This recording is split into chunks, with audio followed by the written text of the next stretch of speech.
Hey, what's up, guys? Today the shout out goes to former students, brother and sister Andy and Maddie Schiller. Congratulations to Maddie for recently getting married and Andy for starting his 4th year of medical school. Special shout out to their mother Debbie, who was a scene stealer in the classic all-time movie 16 Candles.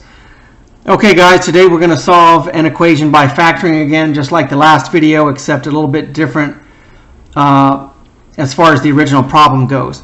So remember, the first thing we want to do is factor the left side, and we always seek to pull a GCF out first. So 6 is the GCF, so we're going to pull the 6 out in front of parentheses, and we are going to reverse distribute. 6 times x squared gives us 6x squared. 6 times negative 10x gives us minus 60x.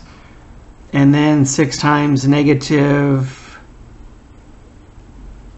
24. So if we distribute the 6, we get the trinomial above. That tells us that we factored correctly. Don't forget to bring down the equal 0 on the right side. Now we have to look at the parentheses always after pulling out the GCF and ask ourselves if that parentheses factors any further.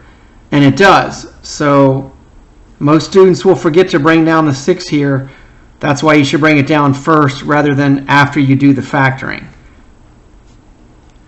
So the square root of x squared is x. That goes first in each parentheses. The last sign is a minus. That means we have different signs, so I'm going to put down a plus and a minus.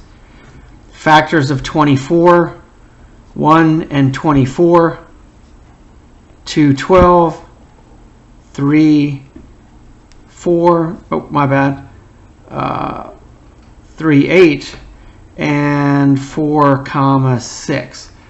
The signs are different in the parentheses, so we want the pair that subtracts to give us 10. And that's going to be the 2 and the 12. The 12 is the bigger number in the pair that we're using. The second term in the trinomial was negative, so we have to put the 12 with the minus, forcing the 2 to go with the plus. Now we have a monomial times a binomial times a binomial equaling 0. So if any of those 3 terms are 0, then those numbers will satisfy the solution. Unlike the prior problem in the last video, when x was part of the GCF that we pulled out, now the GCF is just 6. We can't set that equal to 0 because it's a constant, a number that never changes. So we can only take each respective parentheses and set those binomials equal to 0 and then solve. So one solution is x equals negative 2. The other equation, when we solve, we get x equals positive 12. So we had a second degree polynomial, x squared. That was the highest exponent, so we expect to get 2 answers.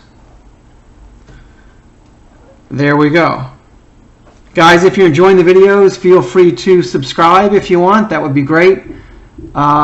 Click like on any of the videos, and if you want, leave a comment below. Respect.